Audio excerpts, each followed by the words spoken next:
A Patrick Sycamore Story, Crowland, by Dakota Storm, Bogan Thompson. Part 1. I left Loddon quickly and made my way back to my house. I had just thwarted the threat of Mother Churgrave's imps, and I was damned tired. But Vincent Straw had made an attack when I returned to the Swan where I'd been staying. I had found Father Flanagan panicked and had soon discovered that Vincent was in the room. I was then set upon by 3 of Mother Churgrave's enlarged imps. Max, my ever-faithful Rottweiler, had saved me when I found myself in trouble with a horde of regular-sized imps. The huge dog had slaughtered them without mercy, and when we returned to the pub, Flanagan told me that Vincent had said that I would find him in a place called Crowland in Lincolnshire. I had decided to return home to rest and collect some equipment. I arrived at my home at around 10:30 at night, and after giving Max a bowl of food and water, went to my bed. I woke up at 8 o'clock in the morning, had a hot, refreshing bath, and made my breakfast, which consisted of bacon, toast, some grilled mushrooms, and a small bowl of salty chips.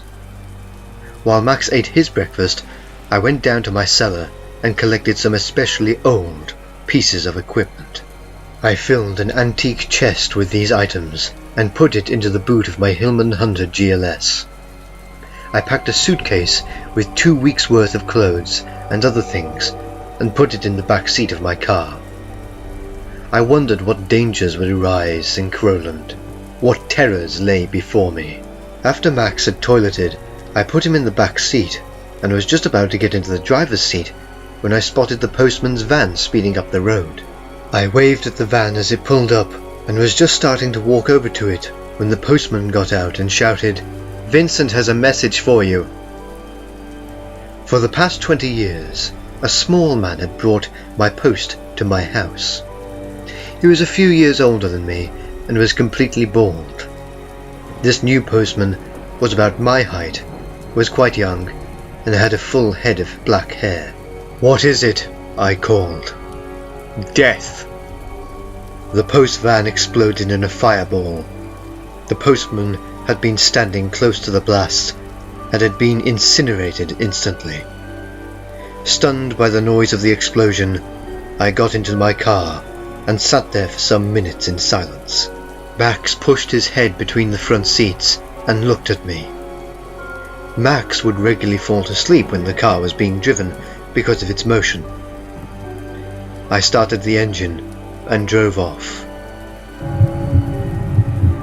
Part 2. I arrived in Crowland an hour and 15 minutes after setting off. I parked my car outside a cafe called the Old Paper Shop. Strange name for a cafe.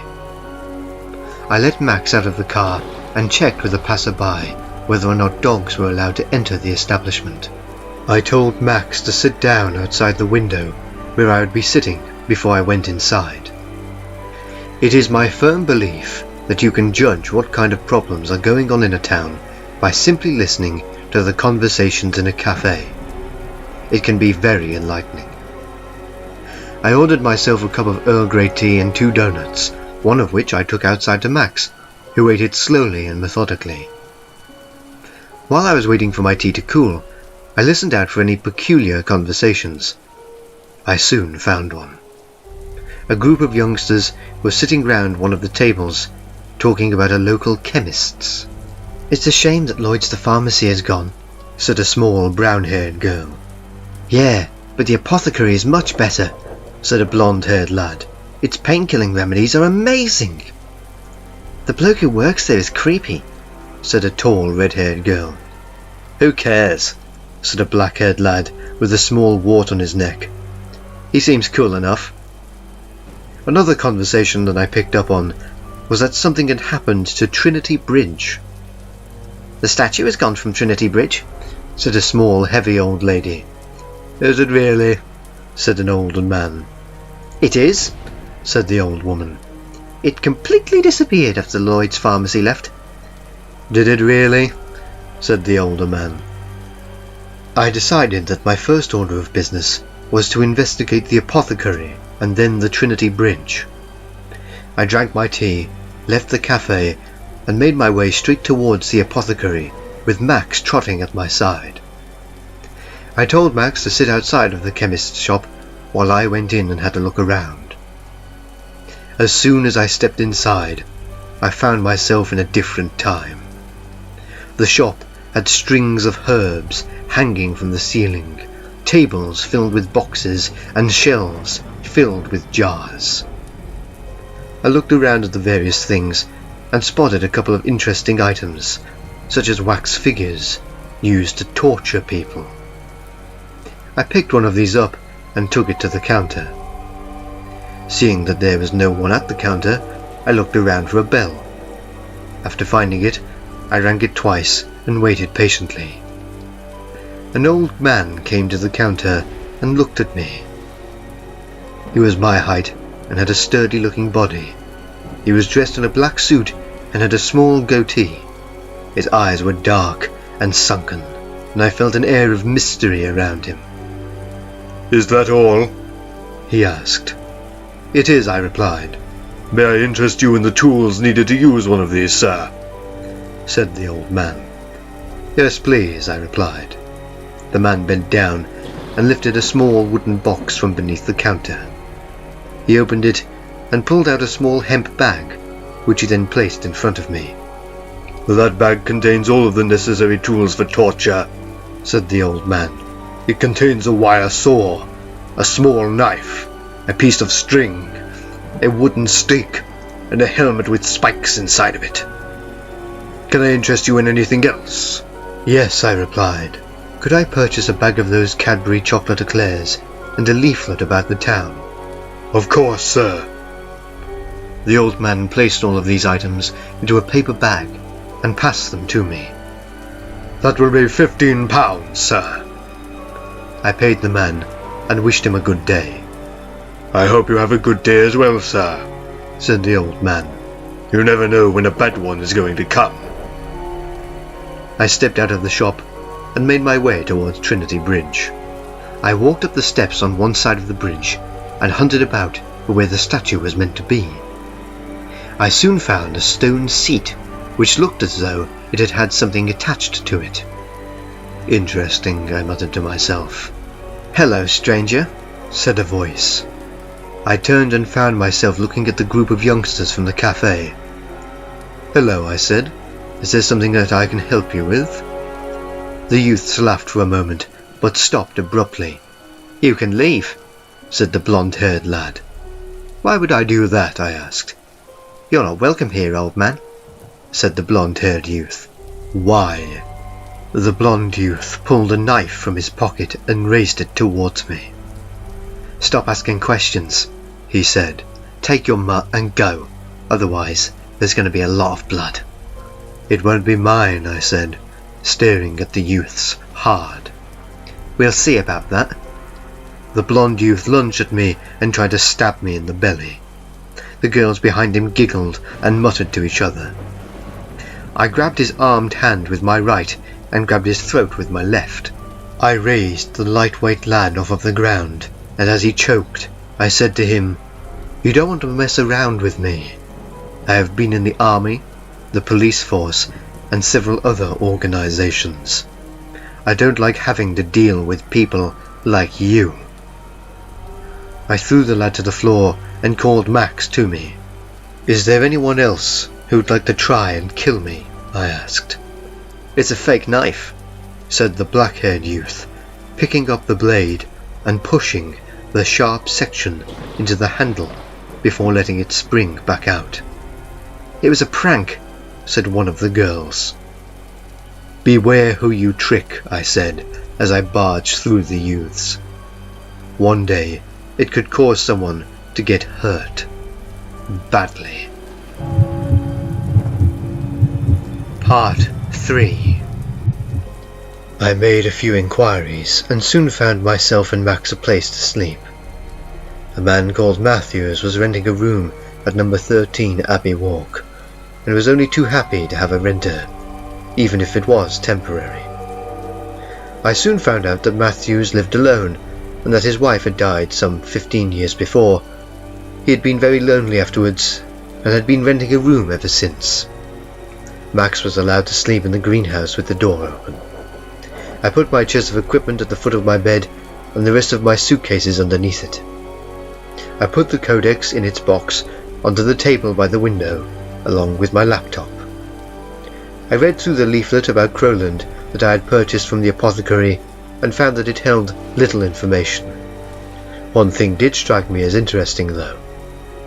The figure that had been on the bridge had been taken from the abbey, and was thought to be either Jesus or a king called Ethelbald. I went downstairs and told Matthews that I would be going out into the town for a while to see the sights. As soon as I stepped outside, I saw a black hearse driving past, with a familiar face staring at me through the window. Vincent Straw's face. I got into my car, started the engine, and drove off in pursuit of the hearse. As I got closer to the funeral car, it increased its speed, and I was forced to increase my own. We sped through the lanes at high speed, and I was worried that any moment I was going to crash. We drove into the country lanes, and I felt much better for it. The hearse veered down a lane, and I followed. The roads were smooth, and if it had been an ordinary day, would have been pleasant to drive down. Today, though, was not ordinary. The road we were travelling on widened, and I drove up to the side of the hearse. Vincent's face was a mixture of confusion and anger. Clearly he didn't understand how I was able to keep up with him in my vintage car. I signalled for him to pull over, but this just angered him even more. We carried on up the road for half a mile before I had to drop back behind the hearse as the road narrowed. The hearse's back door opened, and a group of small bat-wing things flew at my car. I turned on my windscreen wipers as the imps landed on my window. Several were knocked off and crushed beneath my car tyres, but a few remained. I pulled an old crucifix out from the side of my seat and held it to the glass. The imp screamed and jumped from my car. The hearse in front of me suddenly turned down a narrow road and drove at an incredibly high speed down it. I turned down the road and found it to be somewhat bumpy. Vincent's hearse smashed through a wooden farmer's gate into a huge field of wheat. We drove over the wheat, flattening it in great bands, until the hearse smashed through another gate. We travelled down a wide road, and I drove up to the side of Vincent's hearse. Vincent's face was bright red, and I signalled for him to stop. All of a sudden, Straw's face cracked into a huge grin, and my car was covered in flame. I couldn't see out of my front window, and I braked hard. I came to a stop, opened my car door, ran, and jumped into some bushes. After 2 minutes, I looked up from the bushes and saw that my car was no longer on fire. Vincent had tricked me into thinking that flame had engulfed my car. Perhaps it was just as well that I had stopped. I had braked 10 feet away from a concrete block that closed off a field. I got back into the car and drove back to Crowland. When I arrived in the high street, I parked up and made my way to the pub, which was called the George and Angel.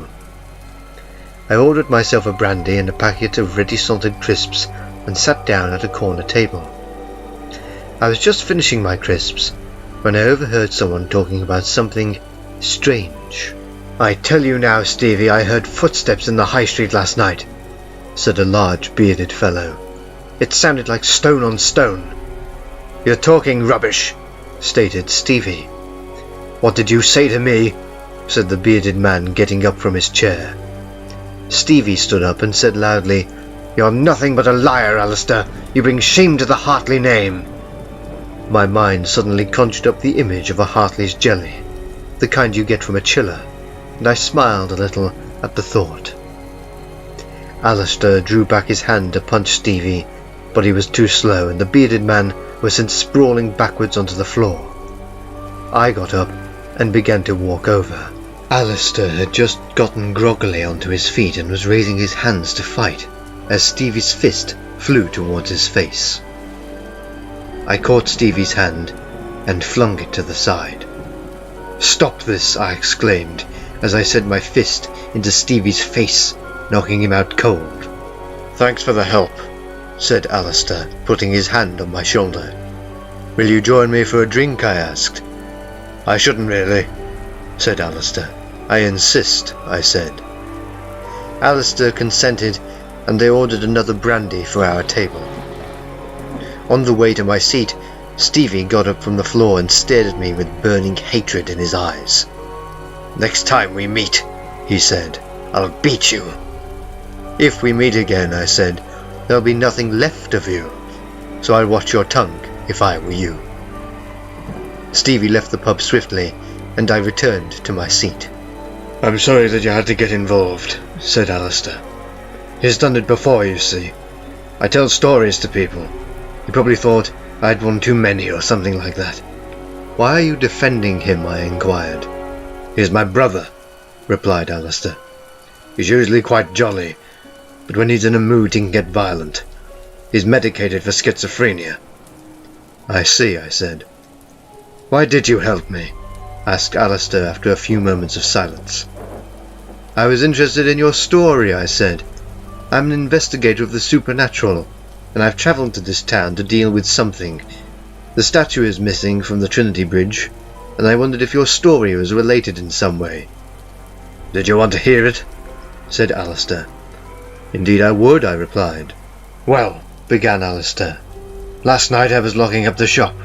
I work at Crowland Minimart, you see, when I heard this frightful noise. I looked around to see if I could find what was responsible, but couldn't see anything because it was so dark. The source was close, I'm sure. It sounded like two huge feet made from stone were walking down the street." "What time was this?" I asked. "About 10:30, replied Alistair. "I had to reorganize the storeroom, you see." "How long did the noise last?" "About 5 minutes, answered Alistair. It stopped after I heard a door close. I don't know which, though. I was scared to look." "I understand," I said. "What do you do for fun?" "I do jigsaw puzzles," said Alistair, "and I make little clay figures. I also walk along the roads to clear my head and make stories. I write them down for the newspaper, you see." "What does your brother think of your hobbies?" "He thinks I'm a fool," said Alistair. "I'm smarter than I look, though. When I was at school, I got straight A's almost every time. He only ever got B's and C's." "Why do you let him treat you like that?" I asked. "I'll show you," said Alistair, getting up from his seat. "Follow me." I paid the barman and followed Alistair behind the pub. He led me to a group of industrial biffa bins and said, "Watch this." The bearded man readied himself and punched the bin. "That bin's made of steel," said Alistair. "I won't fight Stevie because I'm worried that I would kill him. It's just as well that you intervened. I could feel myself losing control of my temper." Alistair and I talked for a few minutes more before we separated, and I began to walk back to my car. "Hey!" I heard someone say as I passed the mouth of an alleyway. "Come here." I walked down the alleyway and found myself confronted by Stevie and the blonde-haired lad that I had had to deal with earlier. "You beat up my son," said Stevie. "I defended myself," I returned. "What?" said Stevie, giving his son a harsh look. "Don't listen to him, Dad. He's lying," said the blonde lad. "Am I?" I said. "Stevie, I believe that I was in mortal danger, because your son came at me with a knife. I took the appropriate action and temporarily incapacitated him. I learned afterwards that it was in fact one of those trick knives, the blade being held out of the handle by a low-powered spring. I believe that it was the right thing for me to do, and I hope that your son and his friends have learned that sick jokes are not funny. Have a good evening." I turned to leave, but was stopped by Stevie. "I'm sorry that my son did that, and I'm sorry that you had to get involved with me and Alistair." "It's in the past now," I said. Hopefully, if we meet again, we can be somewhat friendlier towards each other." "I agree," said Stevie. I left the father and son to quarrel and went back to my car. I drove back to Matthew's house, where I found him preparing a meal of scampi pieces and chips. Max was already feasting on some sausages that had been cooked for him. We ate and talked for a while before we both retired to bed. I had a feeling that I wasn't going to get much sleep though. A very firm feeling. Part 4. I awoke at around 3 in the morning to the sound of grinding. I had gone to bed fully dressed, fully expecting to be woken up, and so quickly made my way downstairs. I took with me a crucifix made of silver and a bottle of holy water. I opened the door to the back garden and looked out into the night. The garden was dark, and I could only see sketchy details. I stepped out, and out of the corner of my eye, saw something coming down upon me. I darted forward and looked at my attacker. The figure came out of the shadows, and I saw why I had heard a grinding sound. The figure from Trinity Bridge had been sent to kill me. I opened the bottle of holy water and splashed it at the immense stone figure. The holy water had seemingly no effect, and so I held my crucifix before me. The monster continued moving towards me without hesitation. I moved back quickly and ran to one side of the stone figure, where I gave it a shove. I had hoped that the figure would fall and shatter, but my attempt was in vain, for the living statue failed to fall and instead pushed me back. Matthews had by this time turned his bedroom light on and opened his window to see what was going on. This provided me with enough light to see the details on the stone figure. It stood at 8 feet tall and its shoulders were 3 feet broad. I hadn't a clue how to destroy it. It suddenly occurred to me why the statue was not affected by holy water or a crucifix. It was from the abbey, a ruin now. Perhaps the power of the abbey's holy grounds would be enough to destroy the monster. The statue moved slowly and was not well articulated physically. I ran towards the gate that led to the street and found it to be already open. The statue had pushed against it and broken the wooden bolt. "You want me?" I said to the approaching stone man. "Then follow me." I walked swiftly out of the gate and started up the road. The stone figure followed slowly after me, with its arms outstretched to grab me. It took us 5 minutes in total to reach the abbey.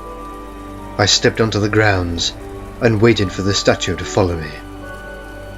The figure stopped for a moment, unsure it seemed of what it was doing, but continued on towards me. The abbey's power evidently was not capable of immobilizing the living statue. I would have to think of something quickly. An idea formed in my mind. It could work, but it would be hazardous. I rushed over to some graves which had stone covers on them, and waited. I stepped onto one of the grave covers as the statue moved sluggishly towards me. The monster reached me and grabbed a hold of my arms with a nearly bone-crushing grip. I would most certainly have bruises the next day. I hate bruises. With all the strength in my legs, I pushed the stone creature backwards, the sudden movement causing it to try and save itself.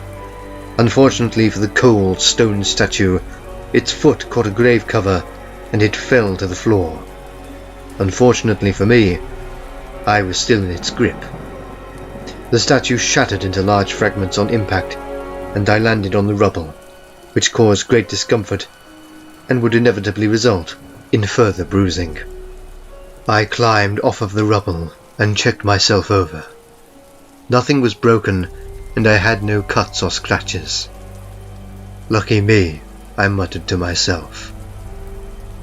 I looked around the wreckage of my attacker and saw that its head was intact. I picked up the head and tucked it under my arm. I walked back slowly to Matthew's house and made my way upstairs. "What was going on out there?" said Matthews. "You made enough noise to wake the dead. Is that a stone head?" "I was just attacked by the statue from Trinity Bridge," I explained. "I am an investigator of the supernatural and have come to Crowland to try and destroy a particular entity who calls himself Vincent Straw." "What's he like?" asked Matthews. "He's about 6'7", thin, hard-looking, has dark, sunken eyes, and looks like death incarnate." "He came to town about 3 weeks ago," said Matthews. "Did he do anything while he was here?" I asked. "He walked around one of the fields," said Matthews. "Then he went into Lloyd's pharmacy, which shut down about 2 days later, and then he left." "Interesting," I said, going into my bedroom. "What are you going to do?" asked Matthews as I opened my antique chest of equipment. "I am going to have a chat with the head of the Trinity Bridge statue," I replied, pulling out 2 metal helmets linked together by thick copper cables. "But it's just a lump of rock," said Matthews. "How's it going to talk to you?" "Energy is eternal," I began. "It can never disappear. This energy is created from both simple and complicated actions, such as 2 coins being rubbed together, which will generate heat.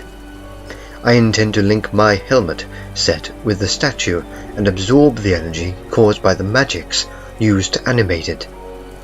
Using this energy, I should be able to track the villain using the residue produced from the magic. The energy will be temporarily in my brain, which will signal me in the scoundrel's direction. This is achieved by close contact with the individual or by something which has been in close contact with them."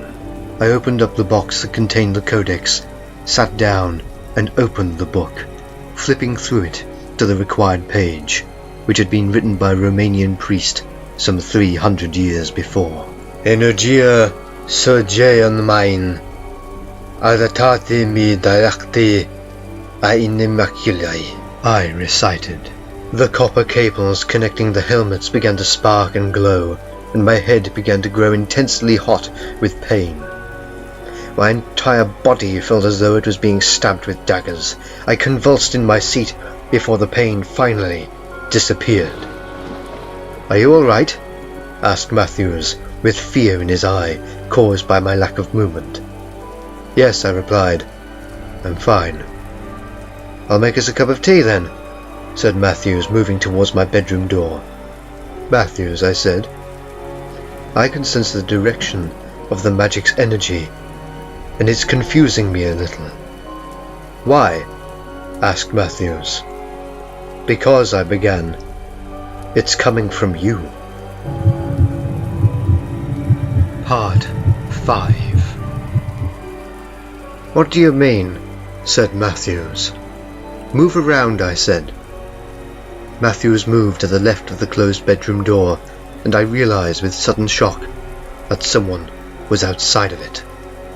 I heard a shuffling in the hallway, and I quietly told Matthews to move away from the door and stand in the far corner of the bedroom. The door suddenly shattered into pieces, and a huge figure stepped through. At first I thought that I was dreaming, that I was in some sort of nightmare caused by absorbing the energy from the statue's head. My thoughts changed, though, as the monster came towards me and cawed loudly. The monster was an immense crow, some 7 feet tall and 5 feet wide. Its huge beak darted towards me as I tried to pull a crucifix from my pocket. The monstrous bird had evidently made its way into the house while I had been transferring the energy from the statue's head into my own. Because of my deep concentration and Matthew's concern and interest, we had not heard the giant crow get into the house. The crow opened its beak and lunged at me. My arm was grabbed hard by the beast's beak, and I realized that I was being dragged towards the window. The crow and myself broke through the window into the garden, and I heard Max begin to bark. The crow opened its huge wings and beat them hard. We flew up into the night sky, and a wave of anger came over me. I curled my arm around the crow's neck and head-butted its huge black eye. The crow's beak opened as it cawed in pain, giving me the opportunity to swing one of my legs over its neck. I began to punch the creature at the base of its spine, and we soon began to descend. The crow crashed into a tree, and I fell 10 feet from its neck onto soft grass below.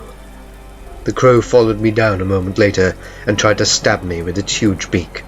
I dodged to one side of the crow's head and hit it hard in the side of the neck. The monster swung its head towards me like a club, and I fell down onto the ground. I took my crucifix out of my pocket quickly, and as the crow stood over me and opened its jaws, I threw it into its mouth. The immense bird swallowed it and began to shake. The eyes of the monster began to widen with panic as the crucifix took effect. The feathers of the beast came away in patches and fell to the floor. The bird fell to the ground and vomited forth the contents of its stomach like a small tidal wave. In the midst of the vomit was my crucifix, which I picked up with an old handkerchief that I carried in my pocket. The crow had, by this point, become very still and was beginning to breathe heavily. The giant bird began to shrink, and in about 2 minutes had become the size of an ordinary crow. I stooped down and picked up the bird. It seemed to be in good health, except for the missing patches of feathers. The avian was the victim of whatever magic had been used to modify it, and I felt sympathy towards it. I put the bird in a branch in the tree we had crashed into, and began to walk towards a nearby road. About half an hour later, I reached Matthew's house and explained to him what had happened. I collapsed into an armchair in his living room, and I rubbed Max's back with one hand when he sat down next to my chair. "Fancy that cup of tea now?" queried Matthews. "Yes, please," I replied, "and don't forget the custard creams." After having my tea and biscuits, I spent the rest of the night dozing on and off in the armchair. My dreams were filled with faces and frightful scenarios of sacrifice and death. One face in particular kept appearing before me. The face was of the man who had served me in the apothecary. Even in my dreams, I could think of solutions to problems, and I soon came to the conclusion that whatever energy remained in my brain from the transfer with the statue's head was revealing who was trying to kill me. I awoke at 10 o'clock in the morning, bathed, brushed my teeth, and made my way into town. Part 6. I made my way to the apothecary and found it devoid of customers. I had expected to see people buying herbs and medicines. I looked around the shop for a few minutes before I made up my mind to go into the back room. I stepped behind the counter and walked through the door which led to the back room.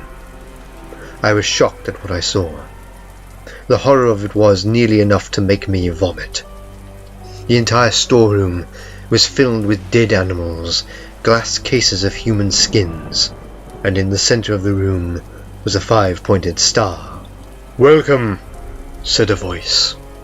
"Where are you?" I asked calmly. "I am behind you," returned the voice.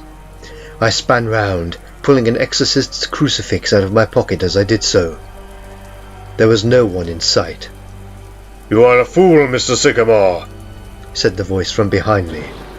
"You should have left when Stevie's son told you to." I turned back around to face the 5-pointed star and found the old man who had served me standing within it. "Perhaps you are the fool," I said. "Did Vincent Straw tell you what I am capable of?" The old man's face changed just for a moment from one of controlled calm to one of fear and concern. "What's your story?" I asked. "I'm glad you asked," said the old man. "My name is Thomas Goshawk. I'm a warlock. I was born in the year 907, and I died in the year 1545. I changed my name to Thursitel in the year 928, and became the abbot of Crowland in 948. While I was in this position, I studied and practiced the dark art of Satan and other dark ones. I learned how to drain the life of another so that I could continue to live. Using this technique, I took on the names of all of the abbots of Crowland. For centuries, I was able to slip inside the skins of the people elected to become the abbot, only stopping when suspicions of my hobbies were being investigated by Henry VIII's inspectors. For 6 years, I was able to live in relative seclusion. That was until a man came across me, a witch hunter. I fought him, but I had been weakened considerably by the ague and was killed at his hand. A few weeks ago, Vincent Straw came here and resurrected me. He told me that in order to continue living, I would have to kill you. I told him that it would be done. So far you have failed, I said. Indeed, said Goshawk. But now you shall perish. All around me I heard moans and cries, and the dead animals surrounding me came to life. A huge badger tried desperately to claw my leg, but I kicked it and sent it sprawling. Ostavi dohov smrti in ne vrati se, I said in distinct Serbian. It was a phrase that I had learned from the Codex. I had only ever used it in particular situations. This, I felt, had been one of those situations.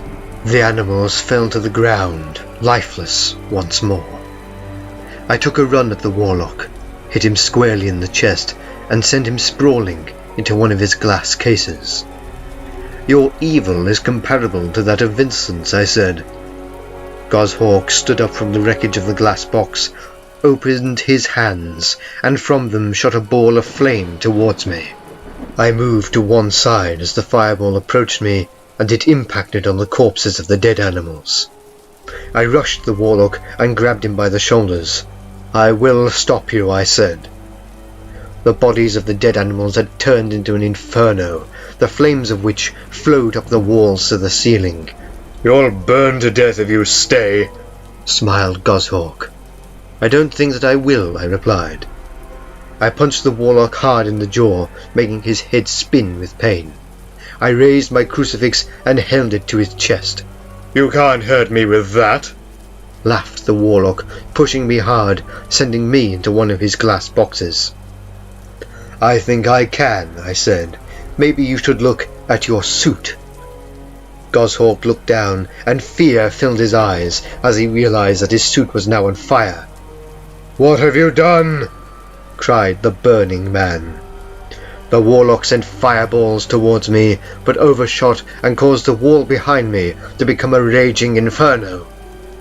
Your aim's a bit off, I said, running forward and tackling the burning warlock. I held my crucifix to the warlock's chest and pushed hard. Goshawk's torso sank, and the crucifix burned its way into his chest cavity. I pulled my hand out and found it to be covered in a black, sticky substance that smelt of death. I patted out some of the flames that were on my clothes and watched the warlock as he began to die. This cannot be happening, he said. How are you able to do this? I'm Catholic, I said. Goshawk's hands became torrents of fire as he stood up and looked around desperately. The warlock's face began to melt as he plunged his hands into his chest cavity in a vain attempt to remove the crucifix. Goshawk's entire body erupted into flame, and for a few moments became a distorted mess of expanding flesh, before it quickly deflated and sank to the floor. I looked around the burning storeroom and found all of the exits to be blocked off by flames. I ran in the direction of the door that led to the shop and passed through the flames, my overcoat catching fire instantly. Several people had come into the shop and were horrified to see me. To them I must have looked like a demon from hell. Get out, I yelled. Mr. Goshawk, the damned fool, has set himself on fire. Call the fire brigade. I pulled off my burning coat and threw it to the floor. The apothecary's customers moved quickly to the front door and left. I followed soon after and collapsed onto the pavement. Part 7. The fire brigade arrived 15 minutes after I was dragged away from the burning apothecary by a lad with dark brown hair. An ambulance was called for, and I soon found myself sitting in the back of it, with a paramedic checking for injuries. He was amazed to find that I had managed to get away from the inferno with only a few cuts and scratches, and no burns. A detective talked to me while I was being looked over, asking me various questions. "Are you of any relation to Mr. Goshawk?" said the detective. "No," I said, "just a friend." "Were you close?" "Not really," I said. "We used to talk together at university. I was passing through the area, and I found myself in need of a painkiller. I've got a pulled muscle in my back, you see. So I stopped here in this town and went into his shop, after I'd had a cup of tea from one of the cafes. I recognized him instantly, and we talked for a while. I told him that I would find a place to stay, so that we could catch up. Mr. Matthews at number 13 Abbey Walk will confirm that. I went into his shop to find him setting fire to everything. I tried to stop him, but he pushed me to the ground. He was too quick with his lighter, and so I was unable to stop him from setting himself on fire. He touched the flame to his suit, you see, and he turned into a pillar of fire. I can't believe he did it." "Did he give any indication of why he would want to commit suicide?" asked the detective. "None whatsoever," I replied. "Okay then, sir," said the detective. "You're free to go. I just need to know your address in case we need to contact you for further information." I gave him my address and home phone number, and was about to walk back to Matthew's house, when I decided to ask the detective a question. "Who pulled me away from the shop?" "Some lad on his way through the town," replied the inspector. "Interesting name. I thought he was American at first. Said he was called Dakota. I'm afraid he's left town now. He said he needed to get home to do something or other."